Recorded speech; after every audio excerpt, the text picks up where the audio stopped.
a small group here, we're going to take everyone off mute, so we won't have to do the questions. You can still submit questions with the question box.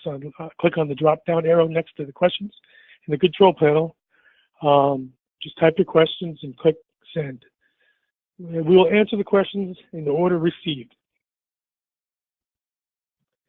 To ask a question via your phone, micro speakers, click raise your hand icon in the control panel. We typically unmute you when it's your turn and then remute you when you're done. But like I said, we're going to go ahead and open up the mics after the presentation starts, so everyone will have a chance to chime in. If you have difficulty hearing one of us speakers during the peer call, let us know via the questions or chat box in the control panel so we can try to correct the issue. This peer call is being recorded and will be available on the National RTAP website, usually within 1 week. The PowerPoint and then there's any other documents will be posted there as well. And transcripts can be provided upon request. Okay, today on our call, we have with us Robin Phillips, the Executive Director of National RTAP. And we also have our review board chair, Jennie Rowland. She's a transportation manager at Bois Forte Public Transportation. Welcome, Robin and Jennie. Hello. Hey, thanks, Neil. Yeah. Are we ready? Should I move over to my screen? You know what I'm going to do right now? I'm just unmuting our attendees, and then I'll just pull up what we have. And we're going to try to keep this pretty informal. And, you know, we're just trying to, you know, open some discussion among the attendees who are on the call. So basically, the purpose of this call is to, number one, for us to provide some resources for you guys. We're here to collect information about what's going on with respect to tribes and transit asset management. We want to learn about your approach. What are you guys doing? You know, are you signing on to the state plan? You have your standalone plan, or are you doing some other group plan? This is important information that we're trying to collect, so we can maybe possibly look at something in terms of a training product or a resource that we can help other agencies get through this process. We also want to learn about your challenges. You share your challenges in this TAM asset management for tribes and any solutions, any creative solutions that are out there. Okay, Rob, you want to share anything? Yeah. So Jennie is on the call today because she's facing the same questions all of you are. And one of the things, I was at I think some of you were also at the SWATA meeting where FTA went through and they walked through the rule. And I listened to that and I said, well, that's fine. I can read. I understand what that says, but what does that mean? So Jennie has offered herself up as a person to talk and ask questions. But so I guess I wanted to ask Jennie, how do you have an asset list? What does your asset list have on it? Well, we're a very small transit program. We have 8 buses and a van and 13 staff. And so you would think that would make this job easier for the TAM plan, but it doesn't. It's like it's more focused towards larger agencies. We just don't have, you know, like a template, I think, or something, a fill in the blank would be more productive for a small agency like ourselves. I had one gentleman, I sent him to the NTI training, and he got to a certain point, and then he retired. And so no one else has had the training, so it feels like we have to start all over from the beginning again. Yeah. Yeah. You don't want to be in that position. I know, it really complicates it because, I mean, it was just myself and my dispatcher, and so I feel like I have to learn it all from the beginning again, and I'm just like, it seems overwhelming, and I'm sure once you get into it, it's probably a lot simpler than what it seems like, but getting that information is difficult. So in the list you have of the 8 buses, you have their VIN, you have the year that they were purchased, or the year of the van, the year of the year of the van, you've received the van, or the year of the van. I mean, because you might get, you know how that is, or you get a van that's from another year. But so you have the age of the van, or when you purchase, and then one of the other things that I think is really, I know that when I was working at ODOT and we first started doing an asset list and trying to understand, well, what kind of assets do we have? We said, how do we decide what the condition is? So how do you, Jennie, how do you identify the condition of your buses? I follow the FTA recommendations that they list in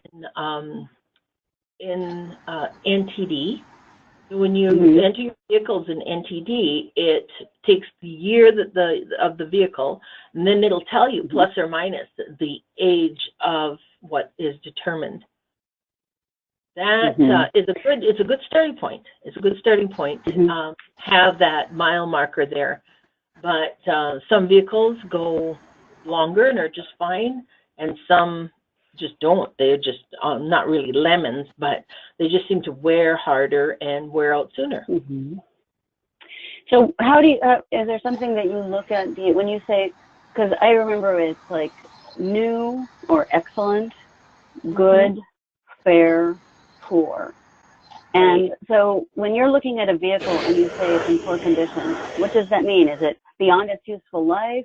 Is it costing you a certain amount of money every year to maintain?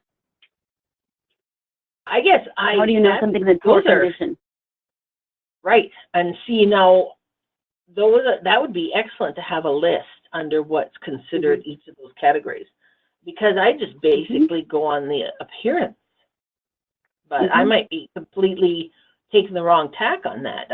But you know, it'd be nice to have some kind of guidelines, like all vehicles that are in good condition have this criteria, and all vehicles in an excellent condition have this criteria. Yeah. So a little more ways to, a little more descriptors to narrow that down into categories. Well, and you see, you guys, on the, I forgot to mention that I attached some FTA resources as handouts for this beer call, and one of them is the Transit Asset Management Useful Life Benchmark Cheat Sheet. So I thought if everyone could download that, take a look at that. Right, and that gets to the years.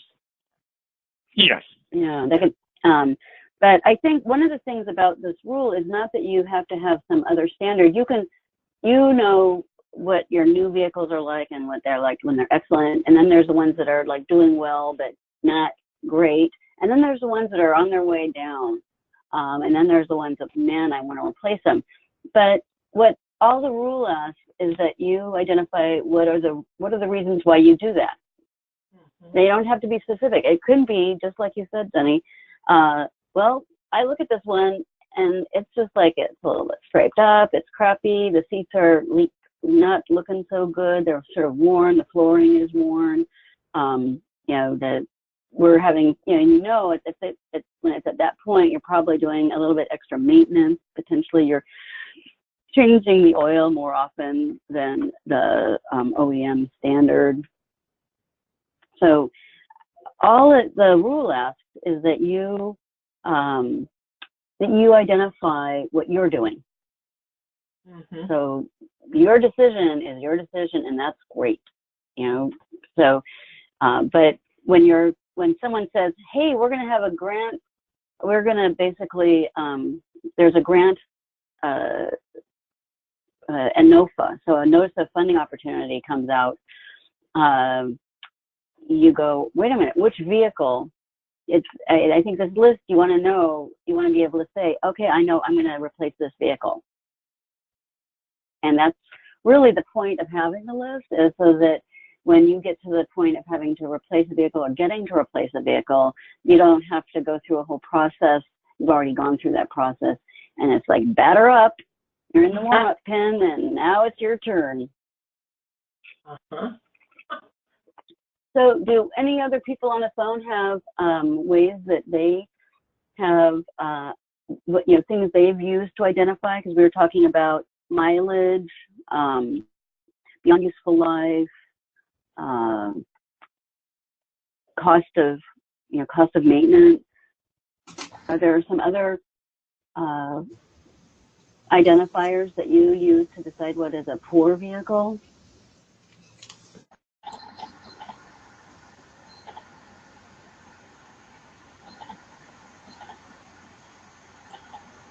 Okay.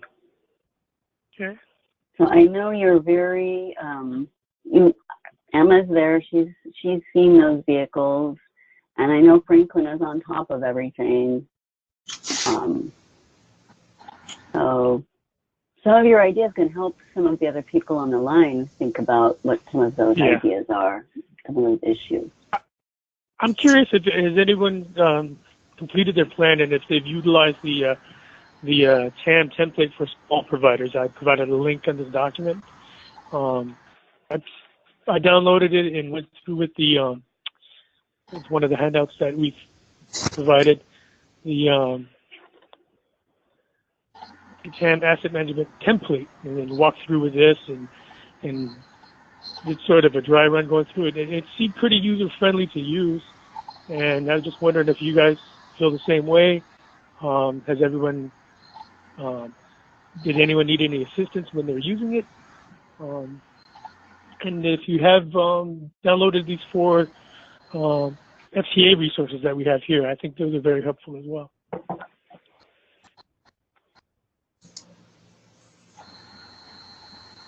Okay. Yay. So, Jennie, you didn't use this. You haven't gotten to the point of trying that worksheet. No, not yet. No. So I feel like I said, I have to start from the beginning. So I'll dig out all the paperwork and anything that the previous fleet manager has done, and then try to make. I don't know if it's try to finish what he's done or start something fresh. Yeah. Well, yeah. On the FTA TAM website, they have this download. It's in Excel with macros, and it says it's not responding to me right now. There it is. There we go. It looks kind of intimidating, but I think if you just go through the instructions and take it step by step, chapter 1, chapter 2, it is pretty user friendly. I was surprised because I've used these kind of spreadsheets before, and I just felt it was. I mean, it looked kind of scary, but I think it was actually not bad. And basically you go into each section, and then you add your resources, your assets over here, and a lot of it has drop downs, and what are you looking at? Equipment, maintenance. It looks really user friendly. That looks very user friendly. Yeah, it is. It is. Especially when they give you the drop downs, then you get an idea of what they're looking for. And then it auto populates certain things. We could just do Jennie's right now. 8 vehicles. We could probably do that. Actually, I'm not joking. And then I'm done. Maybe that's our next part. That. I just getting familiar with this the other day, and then you go through and you click summarize, and then like I said, it auto populates everything, and then it's all the way to the very end. Right. Decision support tool, and investment priorization. So everything you need is basically in this cool spreadsheet. And like you said, you have these handouts that are attached to this webinar. So we have right. And then it you can walk through it. I try to walk through it with all these. Yeah, you identify your targets. 20%, 20%, 10%, and then your next year's targets. And just I just walked through it using some data from this demo, and it was actually, like I said, I found it to be very user friendly. But I'm just curious: has anybody else been trying to use this? Have they went through it themselves? Feel free. I've unmuted you guys. So.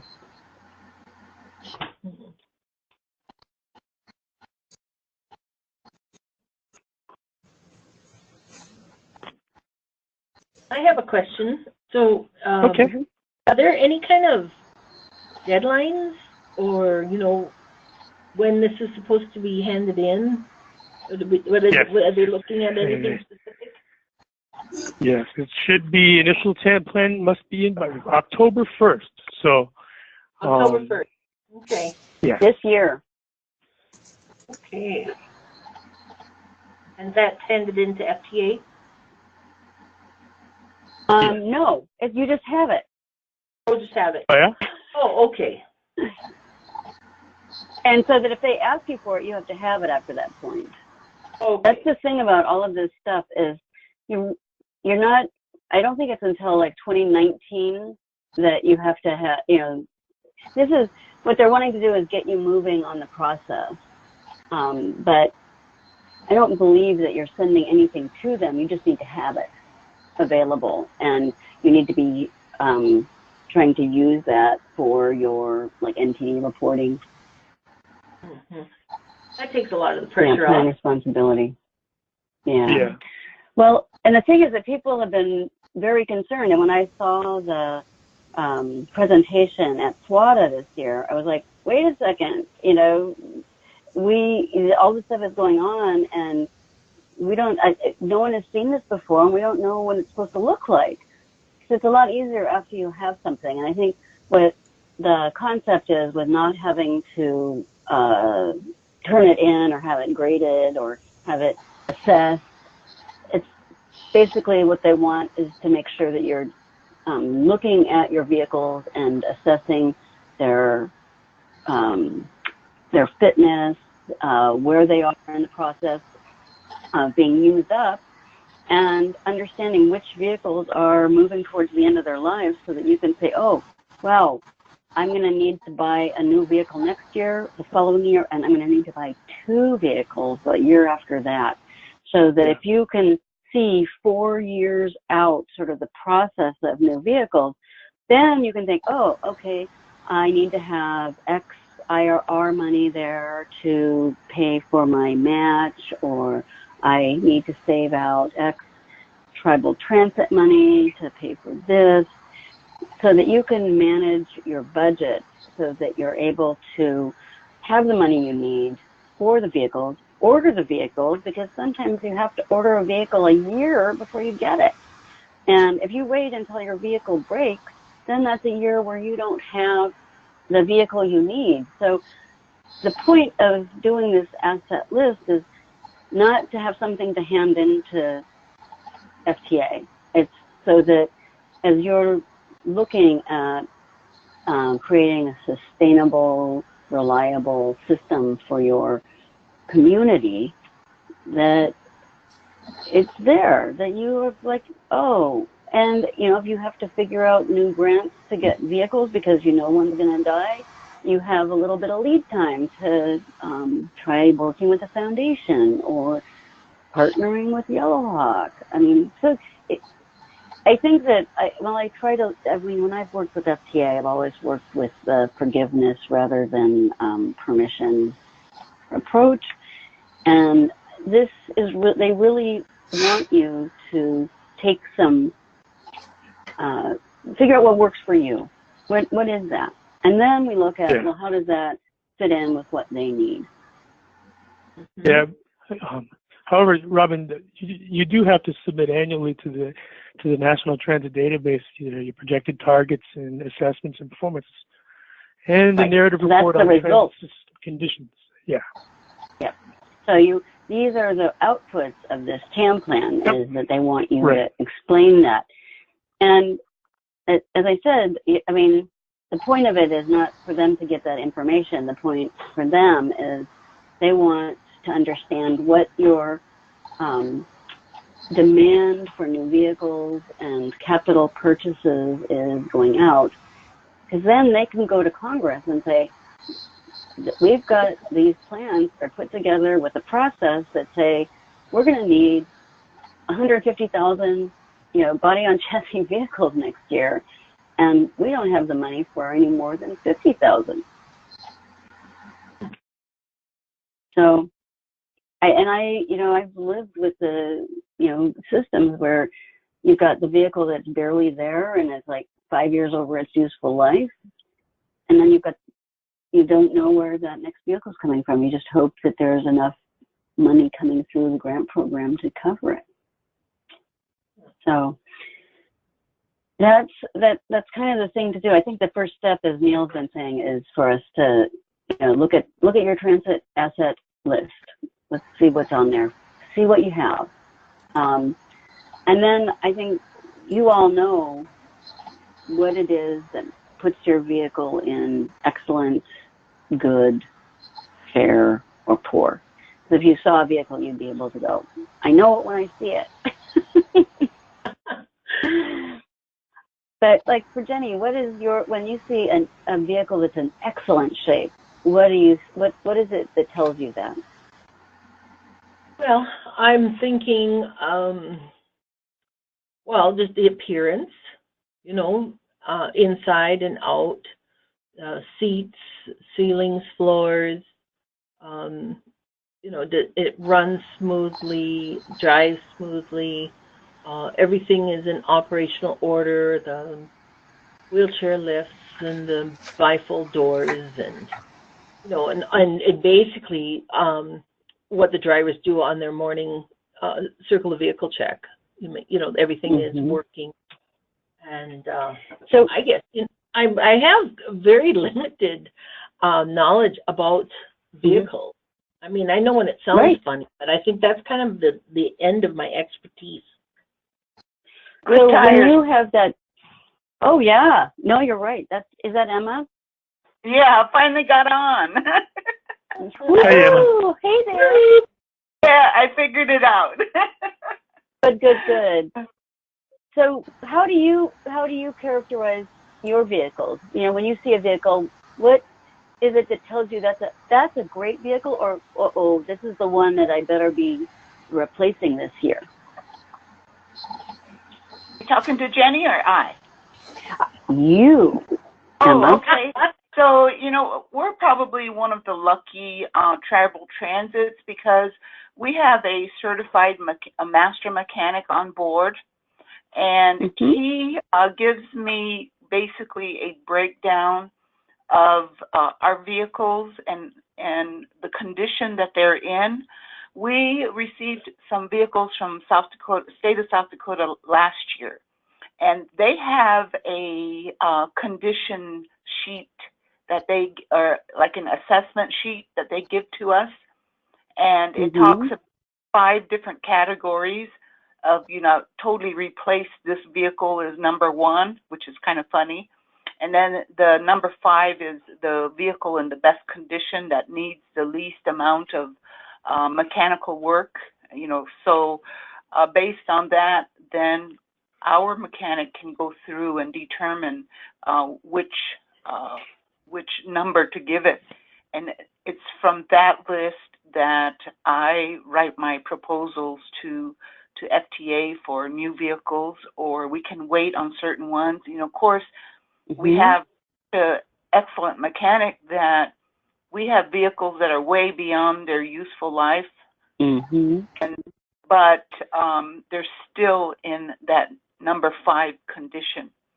So wow, continue to use them, and there's nothing unsafe about those vehicles.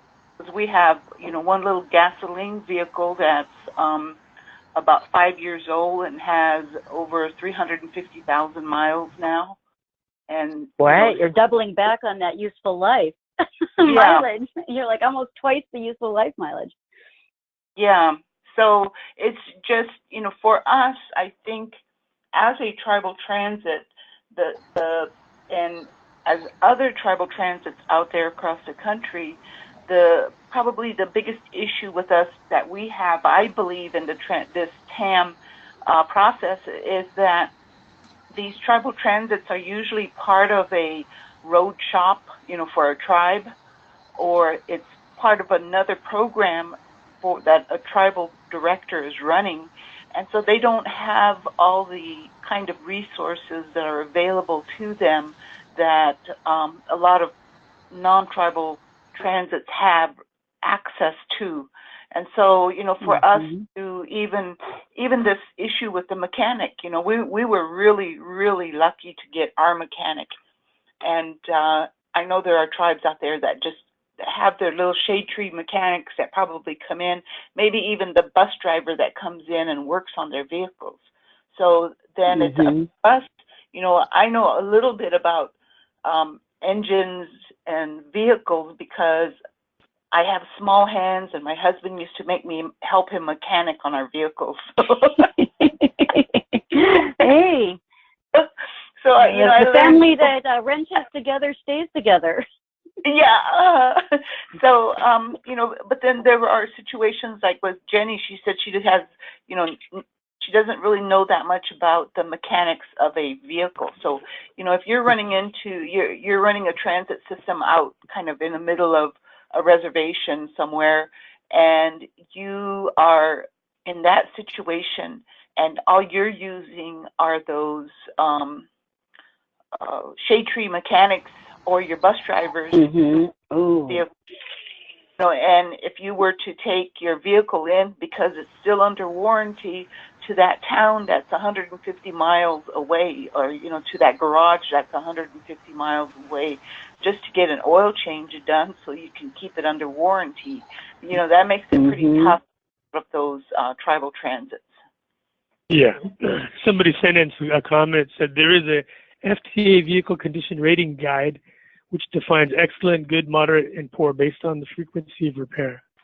From, Darcy. Thank you, Darcy. Yeah, no, that's great.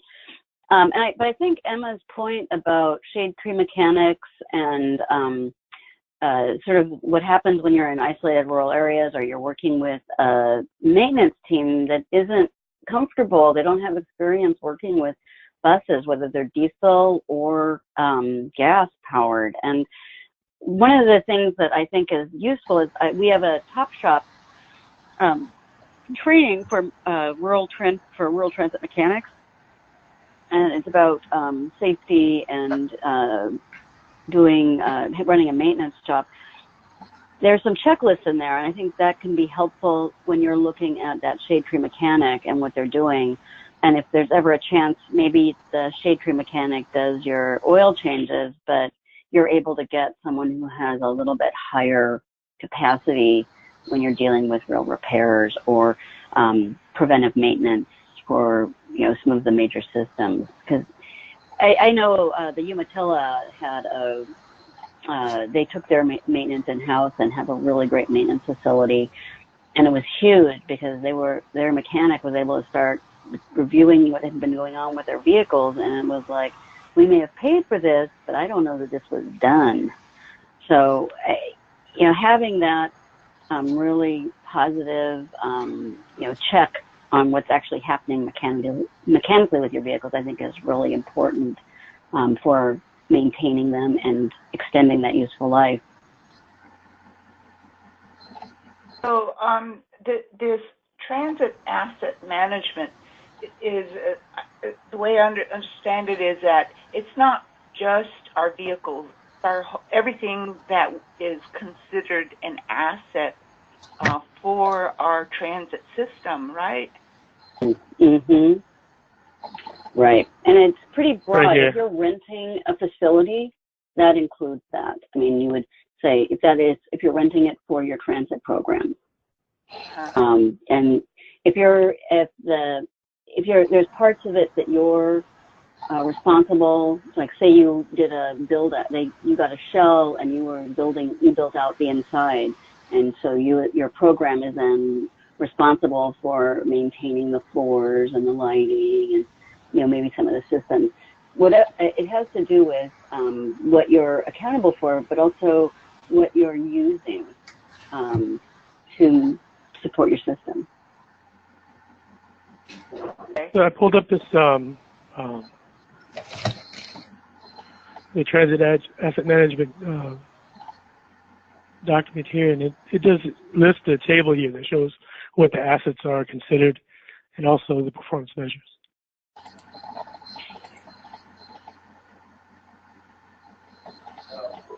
Is the asset kind of based on what's considered like real property, or the $5,000 limit on under the 2 CFR Part 100? Yeah. Yes. Okay. Yeah. What's funny about all the federal limits is state limits are usually less. Like the federal contracting, I think, is up at 100. Like everything is small, under 50,000 or 100,000 now. And you're like, wait a minute. At the state level, and I'm used, when I'm doing a contract, it's $5,000, and I need to have some process. So Yeah. You have to look at what works for you, but also the layers. If you have contracting limits or issues with your tribe, identifying those things, then you want to be following your tribal, process. Mm-hmm.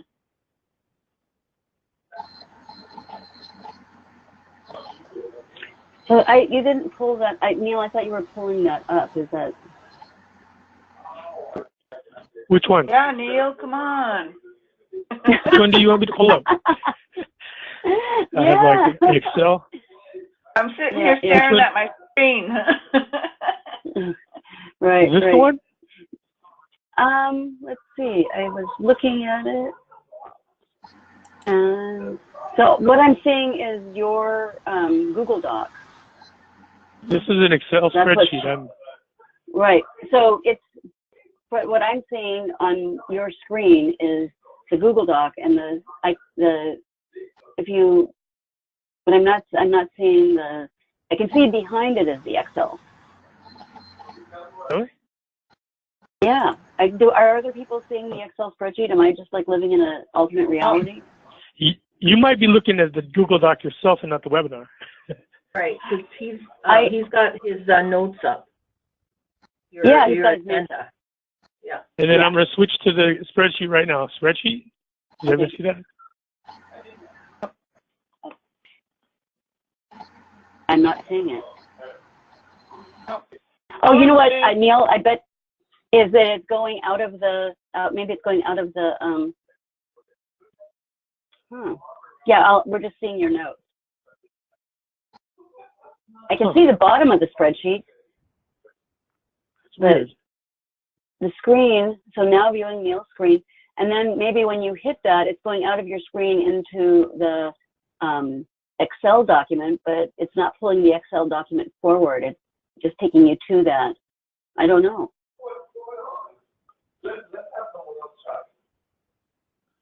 That's bizarre. Well, how about if you minimize your notes? Try this, okay? There, you're in. Okay, got it. That did it. Oh. Sorry, everyone. They gave me a new computer the other day, and I'm just learning how to use it.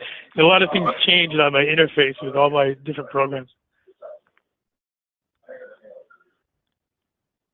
Oh. Okay, what do you want me to show there, Robin?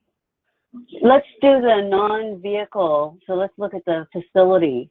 And here's let's look at the facility and equipment list. Okay, hold on one second.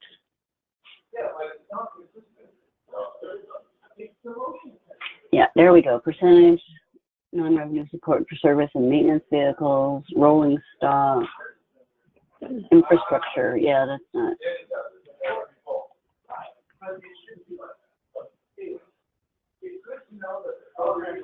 And you can download this in the handout section. Mm-hmm.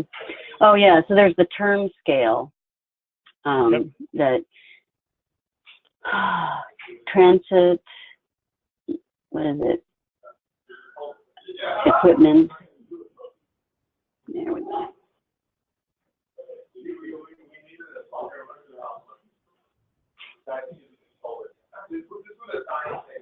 Yeah, here's the assets included in the plan. Over 50,000. So a lot of the little things I don't really care about, like your $2,500 computer.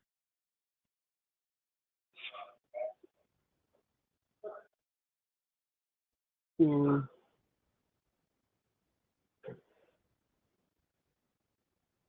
And I think with the facilities, you might have in your list, if I wanted to list all my assets, I would include my bus shelters, just because you want to be able to check and make sure they were in decent shape and know where they were. But that would be because I would want to be keeping track of how many bus shelters I had out there and where they were.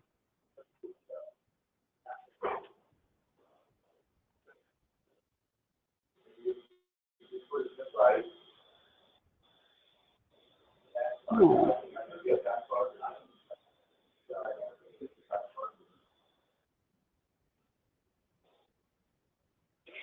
And the thing that, I mean, I've listened to Mr. Donnie and others talk about how do you assess a facility, and you know, the facility is the useful life of a facility, I think, is let's see, 50 years.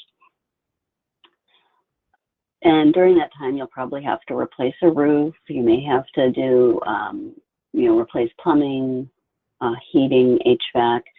And so if you do have a significant facility that you are responsible for, or even if you're leasing it and you are accountable for parts of it, the idea is just like with the vehicles, that you're able to see, oh, and I'm going to have to replace this roof in 10 years. It's going to be about a $15,000 or $20,000 project. So we need to be making sure that we have the resources available, or as Emma brought up, oh, I need to ask for it in my grant that year. And if you ask for it, then you realize, okay, I'm not going to have a bus that I don't get because I'm getting that money for the roof.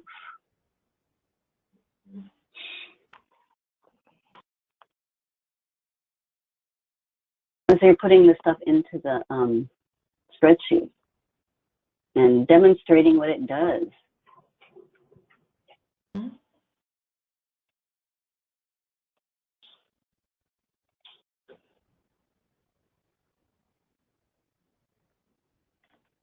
Okay. Does anybody have any questions? When you go down to that second page, what is on that second page as part of the list? There we go.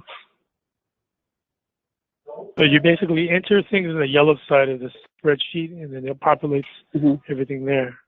So if I go in here again, this time I'm going to put a facility in the drop-down list. It's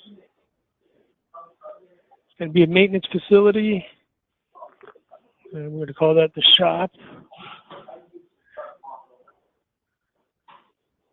And that's MANE, yeah.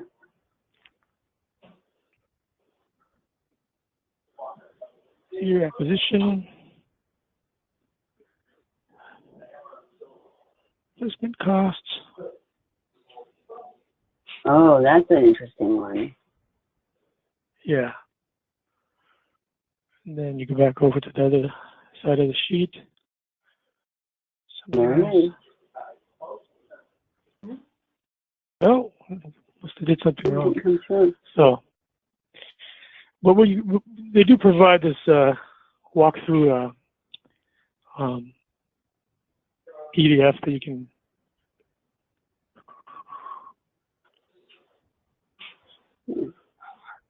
get 20%, right?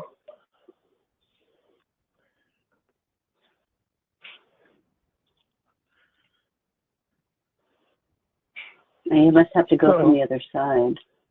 Yeah. From the yellow part. I don't know. Right. So I think that'd be very useful for those out there in the field to get familiar with this tool if they can be using that. And then maybe we'll talk about this in another call in probably in September. So Neil, you and Walt are planning on being in Duluth.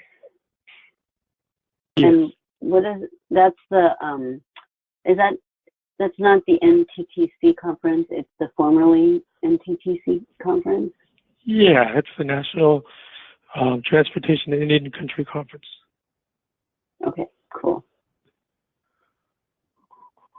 And are you going to have some of this discussion? You and Walt are doing a workshop on this? Well, he's doing a workshop. Walt, you there? Unmute you. He could probably speak to what he's going to do, but I'm just trying to get a gauge on what's going on out there among the tribal transits. And Walt, you here? Can you hear me? You should be. Yep. You're off mute. You're all on board. He muted himself again. Uh-oh. Oh, I'm Now muted. you're unmuted. Yep. Can you hear me now? We can hear you now. Okay. Yes. I'm going to do an Oklahoma session in the end of August on walking them through drafting a plan, and probably use this same template that you've brought up, Neil. Okay. Yeah, I think with some practice, I mean, you know, just if you're a small agency, I mean, you know, like I said, Jenny, we could probably walk through all your assets on another call and maybe go through. That might be actually a useful use of time. Okay. Yeah, I have one comment. Just to see what. Neil, I have one comment. One of the confusing things is replacement value, and coming up with a way to provide them, say on this facility, if you're leasing it, what's the replacement value? Or on a vehicle, what's the replacement value? And I think we need to come up with some examples of, by vehicle type, some costs. Right. Examples of you putting that down in the notes there? If you say a certain cutaway, what's the replacement cost? And we can go to a vendor, or you can just make an estimate based on your original cost plus adding percentage per year. Right. Right. Yeah, I think we want to clarify the whole relationship with the replacement value and leasing, and because with leasing, basically what you're doing is you're getting a fixed lease cost over time. So you could get a new lease, but you could also renew a lease. And the facility, it depends on what your responsibilities as a facility, you know, if you lease a facility, what your responsibilities are for, you know, and that happens in the lease itself, deciding what you're accountable for.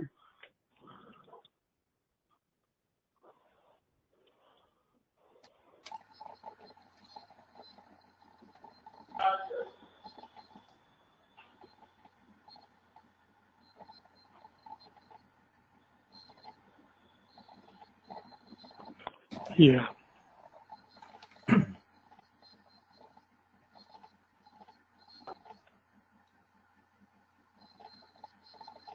Mileage, huh?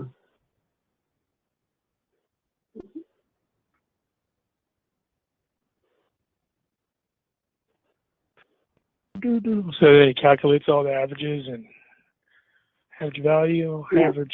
And like I said, like Walt said, you know, yeah, just capturing those estimates on replacement costs is probably, you know, there's some guidance on that.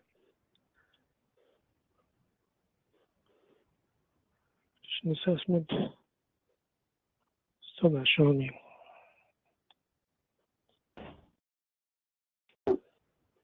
Okay.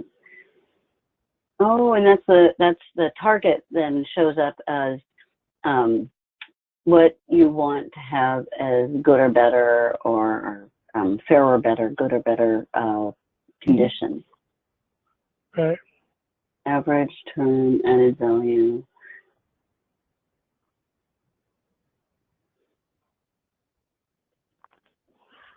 Well, I think it might not be working so well.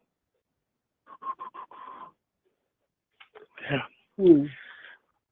Okay. Any other questions out there? No. Are there? I guess I'm interested to know how many people of the people who are out there that are doing the plans, how many people have got their asset list? Do other people have their asset list together?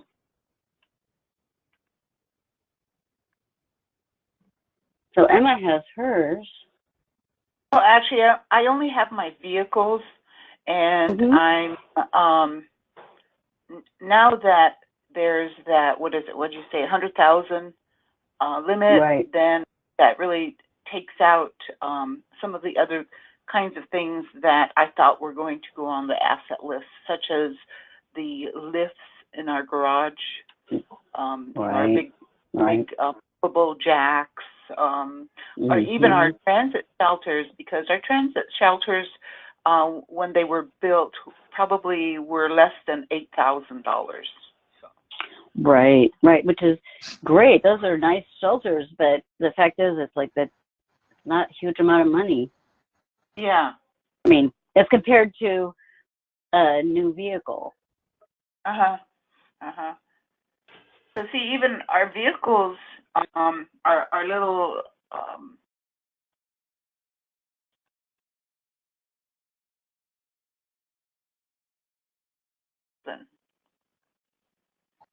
You cut off there. Yeah, I couldn't hear you what you were saying. I was just saying that our buses are under the 100,000 limit. But they ask for the vehicles. I mean, that's like vehicles, and they like we want to. Yeah, I mean, well, they're listed on this list here, so I'm just kind of assuming we have to put those in there. Yeah. Let's see. NTD Asset Inventory Module. Hey, Robin? Yeah? My last meeting on this topic, bus shelters were not to be counted. A bus stop, bus shelters, and that's under equipment and facilities. But the vehicles are on the rolling stock, so you list all those, but anything in the shop equipment, if it's under that threshold, you don't list under equipment. Right. And the thing about that is that's what they require. And then I think one of the things for you to think about is, like Emma brought up, she wants to keep track of that equipment and know, well, are we going to have to replace it? And a lot of the tools and things you won't have to replace for a long time, but it's not as if that won't ever happen. And so you really do want to make sure that your lifts are working, because the point in time when she has to replace them, it's like, ooh, you want to plan for that. So what FTA is asking is, but they're not asking for everything that you might want to know. They're asking for, I think, sort of a sampling of stuff, basic vehicle stuff. They're not asking for you to be as thorough. And you have to just think about whether you want to keep track of some of these things that you are accountable for, like the bus shelters. You're going to have to replace them. I mean, we're in my neighborhood, they've replaced a bunch of bus shelters in the last couple of years, and it's like, okay, you have to plan for them, because one may be only 8,000, but you replace 10, that's 80,000. Yeah. And the point of it is not for you to be telling FTA these things, but as you're trying to create a reliable, consistent experience for your riders, that you're getting the information you need to be able to do that. Yeah, and the other side of it too is that we want to be responsible grantees, where the majority of our funds to purchase these items come from FTA. So to me, I thought this would be a kind of a good example of what we used our funds for, and to show how we're taking care of those assets. And I thought that would be kind of a good indicator of what's going to happen out in Indian stewardship. Country. Right, stewardship. And I tend to think about transit as, the people who are running the transit are the stewards for the community of that resource. It's very, the people depend on it. They're the resources of the community and of the federal government, and sometimes the state, are going into this to create a resource for the people in the community. So looking for ways to be able to reflect back that it's good stewardship, and that people are using it, and that it is providing for the needs that are part of that community. I think you're right, Emma.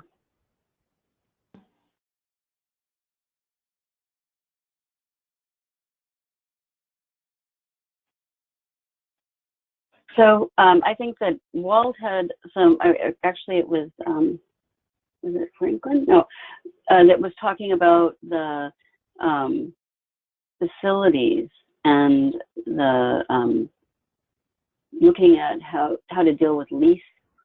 Was that Walt? Yeah, they was talking about the lease, whether you have leased vehicles or you have leased facilities. How do we deal with that? I think we'll get that clarified, because I think that's an important piece. Are there other issues when people have been looking at this and going, oh my gosh, I have to do this, what does that mean? Are there other parts of this program that have come up as a question, or they don't seem clear? Maybe we should get something more said about?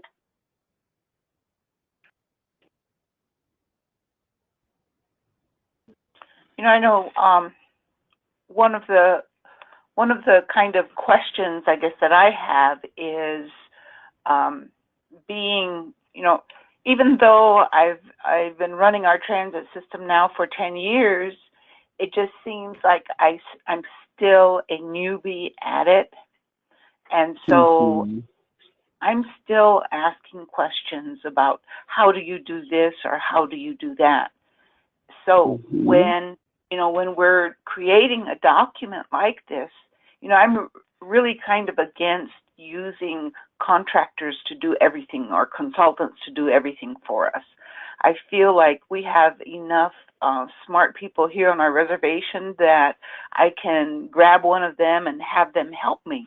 But because transit is so new on our reservation, even though it's been here 10 years, we still don't have all the nuances of transit service down, under our thumbs or anything. So I'm, I even though I can fill out a form and do all the calculations and everything, when it gets to that point of coming to some kind of a conclusion statement, then I'm like, okay, is this really right, or am I right, or am I kind of shooting for a pie in the sky kind of a thing? So, Emma, are you going up to other people feel like that?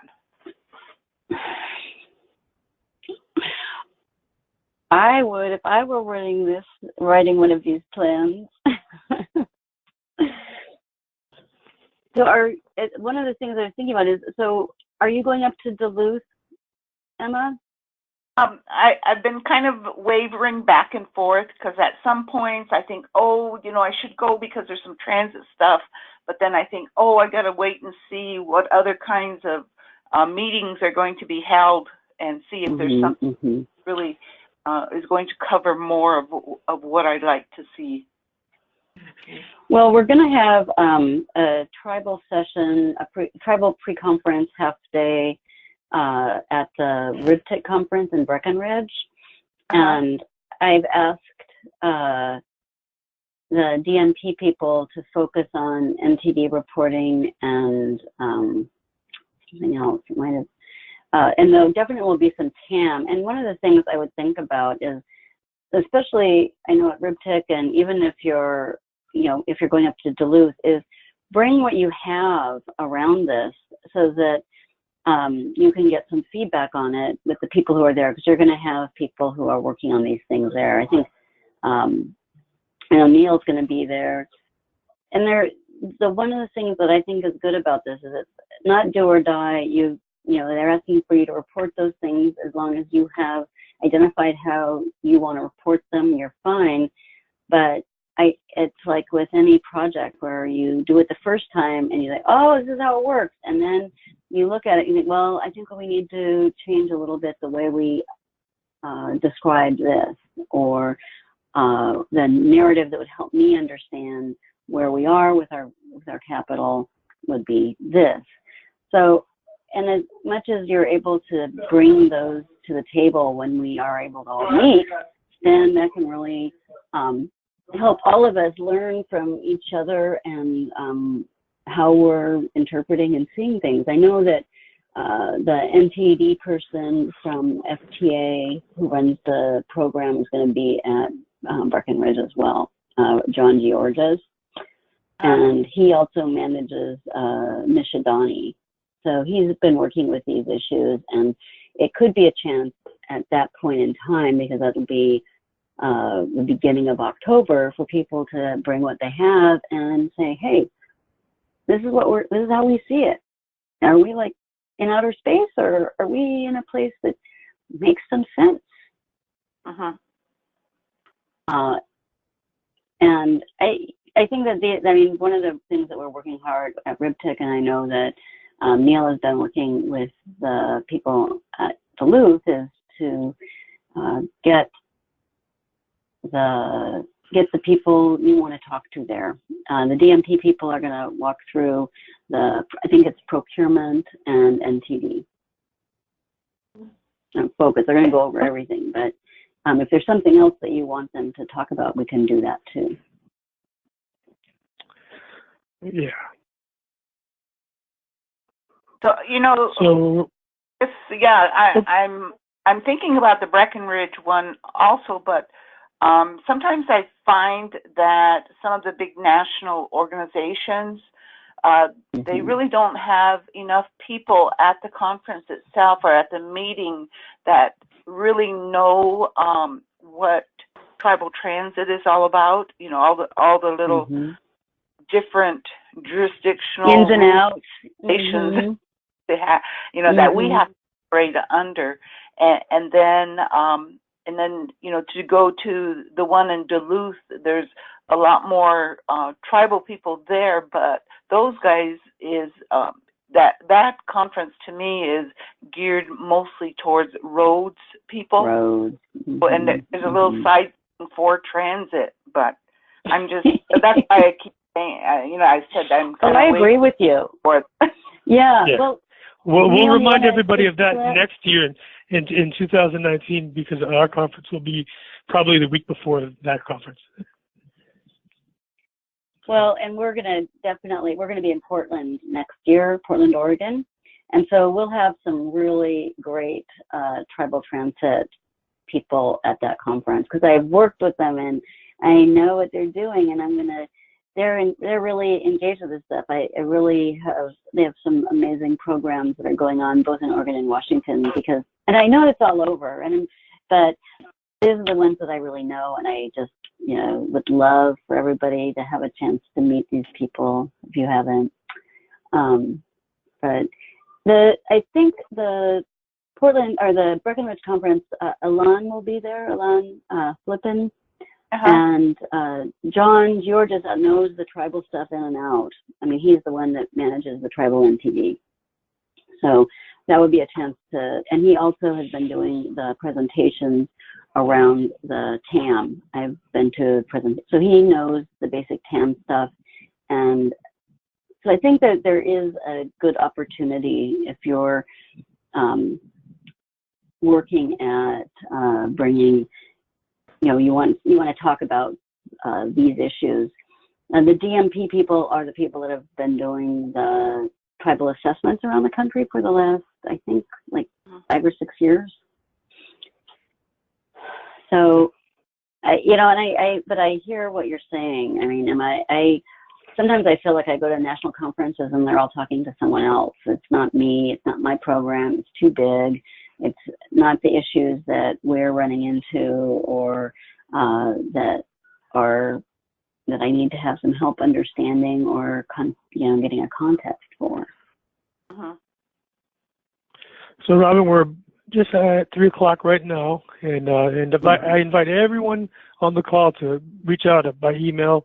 If you have any specific questions, if you need some technical assistance regarding your transit asset management plan, we really like to hear from you. We're looking forward to trying to help agencies out there.